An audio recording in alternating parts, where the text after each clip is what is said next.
harus betul-betul bisa memahami dan bisa memanfaatkan momentum bulan Muharram, satu sebagai tadzkirah, sebagai pengingat kita akan peristiwa-peristiwa besar yang banyak mukjizat Allah ya tempatkan di bulan Muharram itu. Begitu juga untuk diri kita secara pribadi. Maka ini adalah bagian daripada bentuk kesungguhan kita ketika sampai di bulan Muharram. Nah, sampai-sampai saking perhatiannya para ulama, para fuqaha terdahulu terhadap bulan Muharram, itu ya para ulama memiliki amaliyah-amaliyah yang mereka ya kerjakan berdasarkan dengan istihad atau tafaulan yang beliau kerjakan. Contohnya seperti Sayyid Muhammad bin Alawi bin Abbas Al-Maliki. Ya, beliau ulama besar, fuqaha besar di masanya di Saudi. Ya, beliau ketika masuk bulan Muharram, beliau tafaulan dengan ya segelas susu yang diminum dan dibacakan doa atasnya. Nah, seperti itu. Kenapa? Ya, tafaulan itu menjadikan sesuatu benda, sesuatu zat sebagai media harapan kita. Ya, kita ingin apa? Kita cari benda yang bisa mewakili atau menjadi implementasi dari harapan kita. Nah, kenapa susu? Susu itu kan zat yang warnanya putih, bersih, menjadikan lambang ya kesucian, lambang kebersihan, dan susu itu manfaatnya banyak. Maka Sayyid Muhammad Al-Maliki beliau menggunakan susu sebagai tafaulan, sebagai wasilah, sebagai zat untuk menambatkan harapannya. Ya, harapannya apa? Agar setahun ke depan, tahun baru yang baru dilalui beberapa menit, beberapa jam, itu menjadi tahun baru yang penuh dengan ya keberkahan, manfaat sebagaimana susu. Nah, kalau di sini ini susu apa? Putih, air putih ya. Ini tafaulannya berarti agar hidup kita setahun ke depan jernih seperti air putih. Nah, cuman kalau Sayyid Muhammad Al-Maliki susu Pak gitu ya. Ini udah pernah nyusu belum ya? Ya, kalau kita di pondok semalam kita tafaulan dengan segelas susu karena memang kita mengikuti beliau. Ya, satu sisi beliau alim, ulamanya Ahlussunnah wal Jamaah, dan kita harapannya mengikuti beliau dengan keberkahan ilmu, dan beliau sendiri juga dengan tadi ikut tafaulannya. Nah, jadi seperti itu. Ada sebagian ulama yang lain sebagai mana Syekh Abdul Hamid, beliau tafaulannya dengan tulisan basmalah. Jadi ketika masuk bulan Muharram, beliau menuliskan basmalah sebanyak jumlah basmalah di awal surat Al-Quran, yaitu apa? Iktidak dengan hadis kullu amrin dzibalin la yubda'u bi basmalah fahuwa aqta. Sesuatu yang penting, yang ada manfaatnya, dan sesuatu itu punya perhatian dalam syar'i, kalau tidak dimulai dengan basmalah bahwa aqta, maka sesuatu itu bisa terputus, au fi riwayah bahwa abtar, atau sesuatu itu bisa terpotong. Maksudnya apa? Qilatul barokah, sesuatu itu bisa menjadi sedikit berkahnya. Kalau sesuatu yang baik, yang bagus, momentum yang bagus tidak dimulai dengan basmalah, itu bisa ya mengurangi keberkahan. Dapat berkah iya karena kebaikan, tapi bisa jadi berkahnya tidak full, tidak maksimal, berkahnya sedikit, sehingga khawatir nanti ketika tidak dimulai dengan basmalah jadi qilatul barokah, barokahnya sedikit. Ya, bermanfaat iya, tapi membawa kebaikannya itu sedikit. Nah, maka beliau Syekh Abdul Hamid, beliau menulis basmalah, yaitu mengawali tahun baru dengan menulis basmalah. Ditulis basmalah 113 ya basmalah. Karena apa? Iktidau bi awali suratil Quran, dengan mengikuti awal-awal surat dalam Al-Quran yang dimulai dengan basmalah. Surat Al-Quran 114, basmalahnya 113, karena di surah At-Taubah basmalah tidak menggunakan basmalah sebagai awal di awal suratnya. Nah, seperti itu. Artinya dari kita melihat para ulama dalam memulai awal tahun Hijriah itu dengan sesuatu yang bernilai positif, sesuatu yang dzibalin, sesuatu yang memiliki perhatian dalam syar'i. Tentunya hal itu perkara yang baik-baik, perkara yang memang mendatangkan pahala. Maka secara umum ya perbuatan-perbuatan, amaliyah-amaliyah yang baik di bulan Muharram itu akan Allah lipat gandakan. Karena bulan ini bulan mulia, kebaikannya pun akan dilipat gandakan sesuai dengan kemuliaan bulannya. Sebaliknya, kalau seseorang bermaksiat di bulan haram, orang bermaksiat di bulan-bulan yang Allah muliakan, di bulan Muharram khususnya, maka dosanya pun akan Allah lipatkan. Maka inilah menjadi kesempatan kita di awal tahun baru Hijriah ini menjadi titik tolak. Bagaimana kita memaksimal amal-amal baik di awal bulan Muharram ini sampai di bulan Muharram, karena bulan Muharram ini menjadi tolak tangga pertama bulan-bulan berikutnya. Seperti tadi, diawali dengan minum susu, harapannya ya bulan-bulan berikutnya itu hatinya jernih, pikirannya bersih, kemudian membawa manfaat bagi dirinya, keluarganya, dan orang lain. Atau dimulai dengan basmalah agar hari-hari berikutnya itu menjadi kasratul barokah, banyak keberkahan yang dimiliki. Karena dengan memulai dengan menulis basmalah atau mengucapkan basmalah dan yang lain-lain. Kita mulai dengan berpuasa misal, atau kita mulai dengan, kalau di pesantren semalam dengan membaca Al-Quran, ya dari malam, awal malam sampai subuh baca Quran berganti-gantian. Artinya itu tafa'ulan dengan membaca Al-Quran, dan itu adalah satu kebaikan, sesuatu yang positif, sesuatu yang mendatangkan pahala.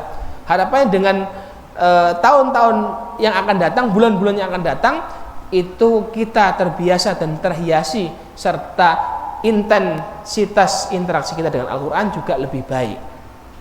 Atau kita mulai dengan Qiyamul Lail, malamnya kita Qiyamul Lail. Artinya mulai di bulan Muharram ini sebagai bulan awal untuk sebagai tangga pertama yang akan menentukan nantinya ke tangga-tangga berikutnya, ke bulan-bulan berikutnya. Dan harapan besar kita, kalau Muharramnya bagus, awal tahunnya bagus, insya Allah di bulan-bulan yang lain juga bagus. Walaupun butuh istiqomah, butuh eksistensi, butuh kekuatan kita untuk melaksanakan ketaatan dan kesabaran kita dalam melaksanakan ketaatan. Nah, jadi seperti itu. Maka perhatian kita terhadap amal-amal soleh maka harus ditingkatkan di bulan Muharram, karena ini tangga pertama. Bapak-bapak dan ibu-ibu yang dimuliakan Allah Subhanahu wa taala, jamaah Masjid Ar-Royan yang dimuliakan Allah Subhanahu wa taala. Kemudian apa hikmah dari bulan Muharram? Maka kalau kita bisa sederhanakan, ada beberapa hikmah yang kita bisa ambil dalam momentum awal tahun Hijriah ini sebagai momentum yang sakral, momentum yang penting, momentum yang pas untuk kita bisa meraih keutamaan yang Allah berikan. Yaitu apa? Yang pertama, menjadi ajang atau tempat untuk bermuhasabah. Sebagaimana Allah Subhanahu wa taala berfirman, ya ayyuhalladzina amanu taqullaha wal tandur nafsum ma qaddamat lighad wattaqullaha innallaha khabirum bima ta'malun. Sebagaimana Allah berfirman yang artinya tadi, ya wahai orang-orang yang beriman, bertakwalah kalian, wal tandur nafsum ma qaddamat lighad, dan lihatlah apa yang akan engkau kerjakan untuk hari yang akan datang. Artinya kita berintrospeksi, kita bermuhasabah terhadap hari kita hari ini dan hari kita yang lalu untuk masa depan kita, untuk kedepannya kita. Kita sudah melakukan apa? Wattaqullah, maka takutlah kepada Allah. Innallaha khabirum bima ta'malun. Karena Allah Maha teliti, Allah Maha mengawasi, Allah Maha melihat apa yang kita kerjakan. Maka seyogyanya seorang muslim di awal tahun Muharram, di awal Hijriah ini menjadi momentum untuk muhasabah. Kita lihat amal kita setahun yang lalu. Bagaimana sholat kita, sholat wajib kita, bagaimana sholat sunnah kita. Yang wajib dulu, yang paling penting, yang paling utama menjadi tuntutan syar'i bagi setiap kaum muslimin. Apakah kita sudah perhatian kepada sholat kita? Apakah kita sudah menjaga waktu-waktu sholat kita? Kemudian kalau yang wajib sudah kita jaga, secara rukun kita jaga, syaratnya kita jaga, waktunya kita jaga, maka bertanya kembali bagaimana pelaksanaan sholat tersebut. Kalau secara kuantitas jumlah yang kita kerjakan sudah memenuhi daripada syarat yang baik, maka lihat kualitas kita. Apakah ketika kita sholat benar-benar kita huduru qalbi, menghadirkan hati kita untuk bertawajuh kepada Allah Subhanahu wa taala, untuk menghadap Allah Subhanahu wa taala. Kita betul-betul khusyuk. Salat kita hanya fokus kepada Allah Subhanahu wa taala. Sebagaimana dalam makna ihsan, anta'budallaha ka'annaka tarahu. Kita beribadah kepada Allah ka'annaka tarahu, sebagaimana engkau itu melihat Allah. Fa in lam takun tarahu, kalau engkau tidak mampu melihat Allah, tidak bisa menggambarkan, membayangkan bisa melihat Allah, ketahuilah fa innahu, sesungguhnya Allah yaraka, melihat engkau. Apakah kita sholat sudah sampai tingkat seperti itu? Fokus kita dengan sholat kita, khusyuk kita dengan sholat kita, dan betul-betul menghadirkan Allah di hadapan kita, tawajuh menghadap Allah Subhanahu wa ta'ala dalam sholat kita, sehingga kualitas sholat kita sudah kualitas yang baik. Itu yang wajib. Evaluasi juga pada sholat sunnah-sunnah kita. Apakah sholat sunnah-sunnah yang muakkadah itu sudah kita rutinkan dan tidak kita tinggalkan? Sebagaimana Rasul untuk sholat-sholat sunnah muakkadah, beliau tidak pernah tinggalkan kecuali pada udzur-udzur yang memberatkan serta syar'i. Bagaimana sholat rawatib kita? Bagaimana sholat duha kita? Bagaimana sholat tahajud kita?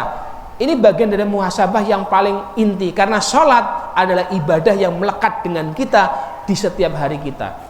Bahkan waktunya pun berperiodik secara teratur. Dari pagi bangun tidur kita sudah dihadapkan dengan sholat subuh, kemudian siang dikit ada sholat duha di sana, sampai pertengahan siang ada sholat zuhur di sana, menjelang malam ada sholat asar di sana, di awal malam ada sholat maghrib, masuk waktu gelapnya malam ada sholat isya. Begitu juga sholat rawatib yang mengikuti sholat sunnah rawatib, yang mengikuti sholat fardu. Sholat di malam hari qiyamul lail, mulai dari ba'da isya sampai sebelum subuh. Maka ini bagian evaluasi kita, karena sholat adalah amal yang akan dihisab pertama kali. Maka menghisab amal, bagian daripada menghisab sholat kita adalah amal yang pertama. Sebagaimana sahabat Umar bin Khattab, beliau mewasiatkan kepada kita semua, hasibu anfusakum qabla an tuhasibu. Maka hisablah diri kita, evaluasilah diri kita, lihat dan nilailah diri kita qabla an tuhasibu, sebelum engkau akan dinilai, dihisab oleh Allah Subhanahu wa ta'ala. Kalau sudah di akhirat Pak Bu, itu kita tidak bisa menyangkal, kita tidak bisa ngeles, kita tidak bisa beralasan lagi. Kalau sudah hisabnya akhirat, kita tidak bisa berintrospeksi, kita hanya bisa pasrah menerima apa yang Allah tentukan kepada kita atas apa yang kita kerjakan. Mulut kita tidak bisa berprotes, mulut kita tidak bisa beralasan lagi, karena bukan mulut yang bicara, tapi tangan, kaki, dan anggota badan kita yang akan berbicara. Maka menghisab kita di awal atau ketika kita hidup adalah bagian daripada kebaikan dan bagian yang dianjurkan, sebagaimana diwasiatkan oleh sahabat Umar bin Khattab, wazinu anfusakum qabla an tuzanu, dan timbang-timbanglah amal kita qabla an tuzanu, sebelum engkau nanti ditimbang. Ketika di dunia kita menghitung amal kita, kita berintrospeksi atas amal kita, kemudian kita timbang, kira-kira setahun yang lalu amal baikkah yang banyak kita kerjakan atau amal burukkah yang banyak kita kerjakan? Kita lebih sering taat apa kita lebih senang maksiat? Kita lebih menginginkan ridha Allah apa kita justru mencari hal-hal yang membuat murka Allah? Kita mengharapkan cinta Allah, mahabbatullah, atau kita mengharapkan atau membuat Allah menjadi benci kepada kita. Nah, itu menjadi evaluasi, ditimbang. Hal yang bertentangan baik dan buruk, taat, maksiat, murka Allah dengan ridha Allah, cinta Allah dengan benci Allah, menjadi ukuran timbangan kita. Seberapa banyak pahala kita, seberapa banyak dosa kita. Kalaulah ukuran baik dan buruk, timbangan dosa dan pahala itu seimbang saja, maka kita sudah menjadi orang yang beruntung. Walaupun seimbang, tapi sangat susah. Hatta sahabat pun ya masih meragukan dirinya. Seandainya bisa seimbang saja, itu sudah beruntung. Apalagi bisa lebih kebaikannya, pahalanya daripada dosanya. Tentunya menjadi orang-orang yang sangat beruntung. Tentunya kita berat. Karena apa? Betapa banyak maksiat yang kita kerjakan, dosa-dosa yang kita kerjakan, maksiat mata, maksiat telinga, maksiat tangan kita, menyentuh hal-hal yang diharamkan Allah, maksiat kaki kita, melangkah ke tempat-tempat yang diharamkan oleh Allah, mata kita melihat hal-hal yang diharamkan oleh Allah, telinga kita mendengar hal-hal yang diharamkan oleh Allah Subhanahu wa taala. Apakah kita sudah cukup menggugurkan hal tersebut dengan istighfar kita, dengan amal-amal kita, dengan kebaikan-kebaikan kita? Maka kita yang bisa menimbangnya. Masing-masing kita punya tanggung jawab untuk menghisab diri kita sendiri dan menimbang amal kita sendiri. Maka kalau kita sudah tersibukkan dengan amal-amal kita, kita lihat introspeksi diri kita, kita timbang amal-amal kita, maka kita tidak akan tersibukkan, Pak Bu, dengan amal orang lain. Kita nggak akan punya waktu untuk melihat kesalahan, keburukan, dosa, aib orang lain. Karena aib kita saja, dosa kita saja, kesalahan kita saja, kekhilafan kita saja, itu sudah banyak dan mungkin kita sangat-sangat susah menghitungnya. Jangankan menghitungnya, mengingatnya saja susah. Hari ini apa yang tangan kita sudah kerjakan, kaki kita sudah kerjakan, lisan kita yang sudah dibicarakan, mata kita yang sudah lihat, telinga kita yang sudah kita lihat. Apalagi itu tertumpuk selama setahun. Nah, maka seperti itu. Wa hasibu anfusakum qabla an tuhasibu, wa zinu anfusakum qabla an tuzanu. Dan di akhir daripada kaulnya Umar bin Khattab, sahabat Umar bin Khattab, wa tajahhaju li'aradil akbar, dan bersiap-siaplah engkau, watajahaju, dan kita untuk bersiap-siap ya terhadap hari akan ditampakkannya amal-amal kita, yang itu hari yang akbar, hari yang besar, di mana kita akan ditampakkan semua amal kita dan kita tidak mampu untuk berkilah lagi, kita tidak mampu untuk berhujah lagi. Lisan kita tertutup dan anggota badan kita yang berbicara, dan kita akan menjadi orang-orang yang beruntung ketika amal yang akan ditampakkan di hari, yaitu arad, itu amal kebaikan isinya. Sebaliknya, kalau isinya adalah hal-hal yang bersifat dosa, maksiat, hal-hal yang Allah benci, Allah murkai, malu kita di hadapan Allah Subhanahu wa taala. Takut kita di hari itu, khawatir kita di hari itu. Dan tidak ada hari yang lebih menakutkan dan lebih membuat was-was manusia, ya di hari-hari di alam akhirat. Mulai dari padang mahsyar saja sudah membuat was-was, hatta sampai yaumul hisab, yaumul mizan, sampai yaumul arad. Terlebih ketika yaumul, di hari ketika kita menyeberang siratul mustaqim. Apakah kita akan menyeberang dengan secepat kilat? Apakah kita menyeberang dengan seperti orang mengedipkan mata? Apakah kita akan berjalan seperti orang yang berjalan, atau seperti orang yang merangkak? Naudzubillah, seperti orang yang ngesot-ngesot. Ma'asyiral muslimin rahimani wa rahimakumullah. Inilah, jadikanlah Muharram menjadi ajang momentum untuk muhasabah. Maka muhasabah ini bagian daripada bentuk kita menilai diri kita sendiri, bentuk kita untuk sadar akan diri kita sendiri. Ketika kita sadar akan diri kita, maka sikap yang selanjutnya insya Allah akan lebih baik. Nah, yang pertama yaitu muhasabah. Yang kedua yaitu hikmah. Jadikan momentum awal bulan Muharram ini, momentum tahun baru Hijriah, menjadi momentum untuk mengambil hikmah.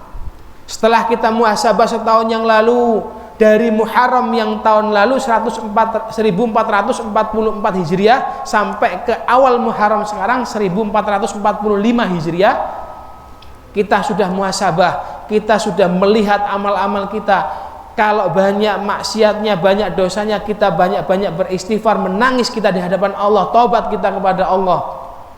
Kalau banyak amal baiknya, kita jadikan itu motivasi. Tahun depan harus lebih baik, minimal istiqomah dengan kebaikan tersebut. Lalu kemudian yang kedua, hikmah. Kita ambil hikmah dari evaluasi muhasabah yang kita kerjakan. Karena orang-orang yang baik, orang-orang yang muflih adalah orang-orang yang bisa mengambil hikmah dari waktu yang sudah Allah berikan kepada kita. Orang-orang yang beruntung, orang-orang yang muflih, orang yang menjadikan hari ini harus lebih baik daripada hari kemarin, dan hari esok harus lebih baik daripada hari ini. Sehingga orang yang beruntung, orang yang muflih, orang yang cerdas, orang yang pandai adalah orang yang belajar dari masa lalu, kemudian mengambil hikmah dari masa tersebut, dan menjadikan hari esok, tahun yang akan kita lewati di tahun Muharram ini harus lebih baik daripada tahun yang lalu. Itulah orang yang muflih, orang yang beruntung, orang yang memiliki keutamaan berupa kecerdasan yang digunakan untuk menjadikan amalnya lebih baik. Maka kalau kita tidak mampu mengambil hikmah, malah sebaliknya, malah kita salah mengambil hikmah, ini menjadi masalah. Ketika sudah evaluasi, muhasabah, ternyata banyak dosanya atau banyak sekali maksiatnya, kemudian karena merasa sudah banyak dosanya, ya sudahlah, sekalian tahun depan tinggal jalan saja. Atau tahun depan sudah kadung banyak dosanya, ya sudahlah, tidak usah banyak pahalanya atau nggak usah berbuat baik. Nah, ini juga nggak bisa ngambil hikmah berarti. Padahal hikmah itu dia menggunakan kecerdasannya agar dia lebih beruntung. Dikatakan dia beruntung, dia tahu tahun lalu nggak maksimal, tahun depan harus maksimal. Tahun lalu dia tidak bisa berinteraksi dengan Al-Quran intens setiap hari, tahun depan jadikan momentum untuk mengambil hikmah, tahun depan harus intens sehari minimal 1 juz. Tahun lalu dia tidak bisa istiqomah sholat malam, tahun ini harus minimal 2 rakaat 1 malam. Ini minimal. Tambah witir 3 rakaat, 5. Tahun lalu tidak maksimal puasa sunnahnya. Puasanya kadang-kadang puasa, kadang-kadang enggak, tapi banyak enggaknya. Suruh puasa 3 hari saja sebulan, susahnya minta ampun, enggak pernah puasa. Tahun ini minimal puasa 3 hari dalam sebulan. Yang 27 hari makan sepuasnya. Nah kan gitu. Minimal 3 hari, yaumul bid. Kalau masih kuat lagi, puasa mingguan, Senin dan Kamis. Masih kuat pagi, puasa harian, puasa Daud, sehari puasa sehari enggak, sehari puasa sehari enggak. Maka inilah orang yang beruntung, orang yang bisa mengambil muhasabah dirinya, diambil hikmah agar lebih maksimal.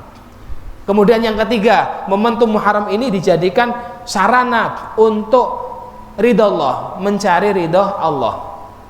Setelah kita muhasabah, kemudian mengambil hikmah dari bulan Muharram itu sendiri, mengambil hikmah dari setahun yang lalu, maka kita persiapkan untuk tahun ini, yaitu apa? Tajdidun niyah, dengan mengharap ridha Allah. Kita mencari ridha Allah dengan memperbaharui niat kita, ibadah kita, sholat kita, puasa kita, baca Quran kita, qiyamul lail kita, sholat sunnah kita, semuanya itu ditajdid niatnya, diluruskan niatnya, hanya mengharap ridha Allah semata. Karena kalau kita sudah Allah yang menjadi tujuan kita, menjadi ghoyah kita, ridha Allah yang kita cari, maka apa yang akan terjadi kita akan serahkan kepada Allah Subhanahu wa taala. Maka kita akan lebih mudah bersyukur, mudah bersabar. Kalau dengan yang kita kerjakan itu Allah ridho dan Allah berikan sesuai yang kita harapkan, kita akan bersyukur. Kalau dengan yang kita kerjakan, ibadah yang kita kerjakan Allah ridho, kemudian Allah belum memberikan sebagaimana yang kita harapkan, kita akan bersabar. Maka enak, ketika ridho Allah menjadi tujuan, tidak ada kata futur, nggak ada kata menyesal. Sebaliknya bapak-bapak ibu-ibu, kalau ridho manusia yang kita cari, ya kita bisa sudah jatuh ketimpa tangga.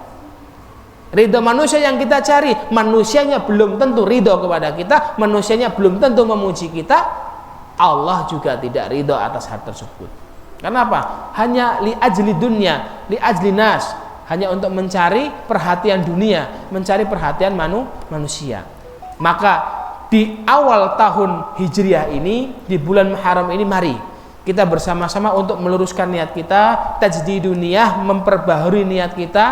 Ya, kalau selama ini setahun yang lalu kita kurang maksimal dalam ibadah-ibadah kita, lantaran masih ada niat-niat yang lain, niat agar dipuji orang, niat agar diomong orang yang baik-baik, niat agar ini itu dan sebagainya, niat yang sifatnya duniawi, maka hilangkan itu semua. Karena capek pak kita beribadah sholat tiap hari, puasa menahan haus dan lapar sampai kita kurus. Itu kalau niatnya cuma manusia, maka capek kita kerjakan itu, Allah tidak ridho. Ketika Allah tidak ridho, Allah tidak akan kasih pahala bagi kita. Yang ada cuma apa? Capek. Yang ada cuma apa? Ya seperti orang olahraga saja. Sehingga hal ini menjadi perhatian bagi kita. Maka mari luruskan niat. Persiapan di tahun baru Muharram ini kita jadikan momentum untuk memperbaharui niat kita. Tujukan niat kita kepada Allah Subhanahu wa taala. Amal kita, ibadah kita serahkan kepada Allah demi mengharap ridha Allah dan mengharap wajah Allah Jalla wa Ala. Kemudian yang terakhir, momentum Muharram ini kita jadikan sebagai ajang atau momentum mujahadah. Momentum untuk bersungguh-sungguh.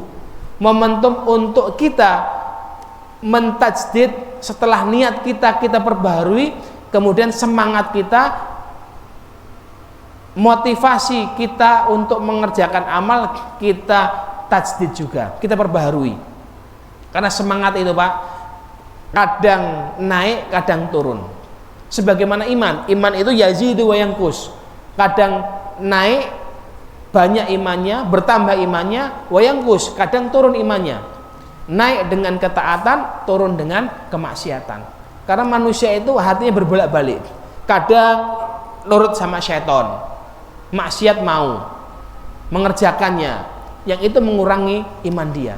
Maka kalau iman naik, maka konsekuensinya semangat ibadah biasanya naik. Kalau iman turun, biasanya semangat ibadah juga turun. Maka inilah korelasi antara kemaksiatan atau ketaatan dengan iman seseorang yang naik turun dan dengan semangat beribadah. Maka kalau orang banyak taat, imannya naik, semangat ibadahnya pun akan naik. Sebaliknya kalau orang banyak maksiat, imannya turun, maka semangat ibadah juga turun. Naudzubillah kalau sampai futur dan dia meninggalkan ibadahnya. Maka yang keempat juga penting, mujahadah. Memperbaharui semangat kita dalam ibadah, beramal soleh, berbuat baik untuk bisa memaksimalkan amal kita di bulan Muharram. Harapannya di bulan Muharram ini amal-amal kita itu ditambah semangatnya sehingga bisa nambah kuantitasnya dan kualitasnya. Kita lihat dari evaluasi muhasabah sebelumnya. Kalau misal tahun lalu hanya bisa 1 lembar sehari baca Quran, ya tahun ini ditambah kuantitasnya. Ya selembar tambah jadi 2 lembar. Tahun lalu bisa 1 juz sehari baca Quran, sebulan khatam sekali. Tahun ini tambah 2 juz sehingga sebulan bisa khatam 2 kali. Tahun lalu puasanya baru Senin Kemis mampunya dan istiqomah, tahun ini ditambah syukur bisa Daud. Tahun lalu qiyamul lailnya masih bolong-bolong, tahun ini dirapeti, malam minimal qiyamul lail. Tahun lalu sudah istiqomah qiyamul lailnya tapi masih rakaatnya 2, tambah witir 1. Ya tahun ini ditambahi. Ya kalau kemarin 2, sekarang nambah 4 enggak apa-apa. Tambah witir 3, 7. Nah, seperti itu. Artinya ketika semangat kita ditajdid, semangat kita diperbaharui, semangat kita ditambah, itu akan mempengaruhi pada kualitas ibadah kita dan kuantitas ibadah kita. Kayak tadi, kuantitas ditambah, kualitas juga iya. Kalau dulu ya membaca Quran itu masih terpaksa karena ada tuntutan, kalau di pesantren ada program pesantren yang sehari 1 juz, masih terpaksa. Kalau di rumah misal disuruh ayahnya, suruh ibunya, suruh baca Quran, kalau nggak disuruh nggak baca. Nah ini kualitasnya baru sebatas itu, kualitasnya baru sebatas disuruh baru beribadah. Ke masjid kalau disuruh, sholat berjamaah kalau disuruh, kalau enggak. Nah kalau kualitasnya baru itu, maka ditingkatkan kualitasnya menjadi yang tadinya terpaksa, yang tadinya karena disuruh, yang tadinya tergantung pada orang, kalau orang nyuruh jalan, kalau enggak, maka ditingkatkan kualitasnya menjadi benar-benar dengan kesadaran kita. Baca Quran atas kesadaran kita, sholat atas kesadaran kita, puasa atas kesadaran kita, qiyamul lail atas kesadaran kita. Maka inilah yang disebut orang-orang yang muflih, orang yang beruntung. Maka orang-orang yang beruntung yang bisa mengambil momentum tahun baru Hijriah, awal Muharram ini sebagai momentum untuk memperhatikan 4 hal tadi, yaitu muhasabah dirinya, kemudian mengambil hikmah dari muhasabah dirinya, kemudian yang ketiga dia menggapai ridha Allah dengan memperbaharui niat dan meluruskan niatnya, dan yang terakhir dia mujahadatun nafas, memperbaharui semangatnya dalam ibadah, bersungguh-sungguh dalam beribadah, karena hal 4 ini bagian daripada hal yang penting yang ketika seseorang fokus atau betul-betul memanfaatkan momentum Ramadan Muharram dengan 4 ini, aspek ini diperhatikan, insya Allah awal tahun ini menjadi awal tahun yang baik, awal tahun yang bisa mengantarkan kita harapannya kepada ibadah yang lebih baik di tahun 1445 Hijriah. Baik, barakallahu fikum. Itu mungkin yang bisa kita sampaikan karena sudah masuk waktu Isya. Sebelum kita tutup untuk tarhib, motivasi, tasjih untuk awal Ramadan, mari kita tutup dengan berdoa terlebih dahulu kepada Allah Subhanahu wa taala dengan doa di awal tahun Hijriah. Semoga dengan doa-doa yang kita panjatkan dan dengan niat yang lurus, yang ikhlas, menjadi wasilah bagi kita agar kita termasuk orang-orang yang Allah ridhoi, termasuk orang-orang yang Allah berikan kemudahan dalam menjalani tahun baru ini dengan semangat yang baik dan dengan niat yang baik, sehingga dengan niat dan semangat yang baik ibadah kita juga baik dan Allah berikan kemudahan atas segala hal tersebut. Insyaallah kita akan berdoa dengan doa yang disusun oleh beliau Al-Habib Ali bin Muhammad Al-Habsyi. Semoga dengan doa awal tahun ini tahun kita menjadi tahun yang penuh keberkahan. Amin Allahumma amin. A'udzubillahi minasyaitonirrajim. Bismillahirrahmanirrahim. Alhamdulillahirabbil alamin. Hamdan katsiran mustamirran, hamdan la taddi'uhu huddan wa la yahsuruhu haddan ala ni'amihi al-jasimah wa abadiyatil 'azimah wa hibatihi jazilah wa awaidil jamilah. Allahumma salli wa sallim ala sayyidina Muhammad babi syafa'atil uzma wa sayyidi ahli al-ardi was sama alladhi tanhallu bi dzikrihi 'uqadun nawaibi wa tusrafu bi wajahatihi jami'il masaibi. Salatu tadfa'u biha 'anil ajsami wal qulubi kulli amrin marhubi wa yadhhabu bihal karbu min kulli makrubi. Allahumma inni qad madattu yadal iktiqari fi laili wan nahari mutawassilan bika ilaika wa tami'an fika wa fima ladaika wa raghiban fika wa fima indaka wasfika ma 'alimtahu wal 'ajzu wal dha'fu wa dhanni fika kama 'alimta dhannun jamilun bika war raghbatu tammata fika wa laysa fi mu'awwal مطولة في شأن كله إلا عليك ولا طمع إلا فيك وقد استقبلت عام جديد وقد استقبلني عام جديد تصرفني فيه أقدارك وتحركني فيه إرادتك قدراته الباهرة وحكمتك العظيمة أظهرت في خلقك شؤون وهم بأمرها لا يعلمون وأنا مما تصرفني فيه أقدارك ويحكم علي اختيارك وقد مددت أكف ابتهالي إليك وعولت في مطالب كلها عليك وقدمت في وجهتي أشراف الوسائل إليك وقد أدعمتني معاملته لي فيما مضى من عمري أن تبقي ستر الجميل علي ومددك الوافر لدي وأن تبدي في جسدي وقلبي وجوارحي وقوة ناهضة وهبتها أقويائي من خاصة عبادك أتعم بما في مظاهر جسمي